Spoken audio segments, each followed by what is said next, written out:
ప్రఫుల్ల, ఈ సీతామాత నిత్యపారాయణము తెలుగులో చెప్తావా అందరికీ? అలాగే చెప్తాను. రామ లక్ష్మణులు మన జీవితమును మరియు దేశకాలమునందరి బాగోగులు చూసెను.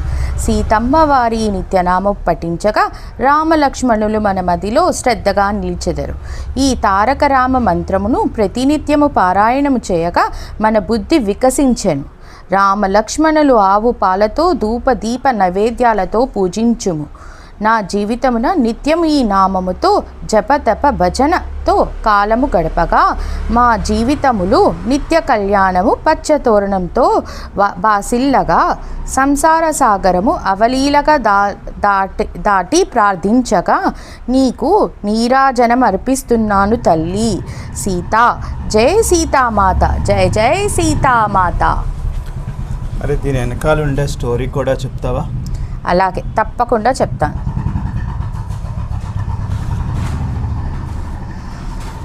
ఈ పారాయణం వెనుక ఉండే స్టోరీ ఏంటి, అది కూడా చెప్పు.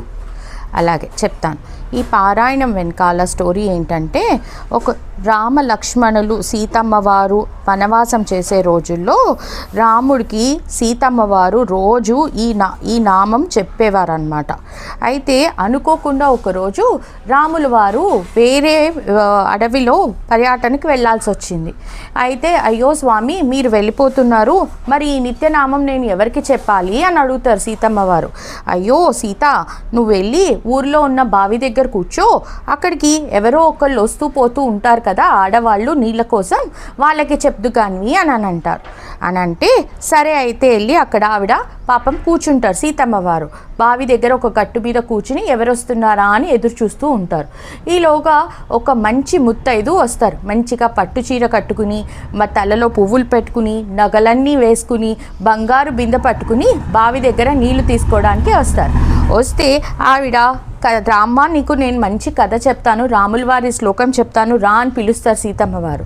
లేదండి, మా అత్తగారు నన్ను కోప్పడతారు, నేను త్వరగా ఇంటికి వెళ్ళి ఇంట్లో కార్యక్రమాలన్నీ చూడాలి, వంట చేయాలి, పాలు కాచాలి, చాలా పనులు ఉన్నాయి, నాకు ఇప్పుడు కుదరదండి అని చెప్తారు.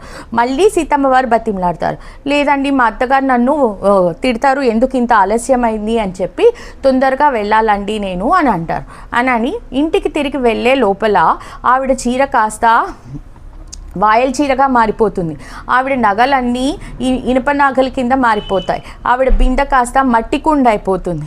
ఏంటి వాళ్ళ అత్తగారు అంటారు, ఏం చేసి వచ్చావు మహాతల్లి, ఇలా అయిపోయావు నువ్వు, మొత్తం ఏం ఘనకార్యం